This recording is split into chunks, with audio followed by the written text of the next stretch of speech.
President why he accepted the resignation. Do not ask due process. I think the proper remedy is for you to go to the court. Do you really want to show the Filipino people kung anong kaalaman ninyo sa batas? Ang sinasabi ko lang po ay sundin po natin yung batas. Kaya dito nga, sa sir, House. sundin natin yung Kasi batas. nandito po kayo dito sa bahay ng Kongreso. Yes, sir. Sundin natin yung batas. Why will you penalize, punish Yusek Lopez for an act of the President? Tinutulungan ko lang kayo, sir, kasi napapahiya ang Pilipinas. Ganito ba ang House of Representatives?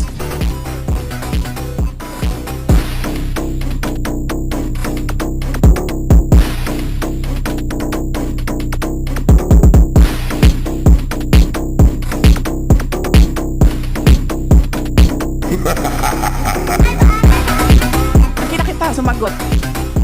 Camera.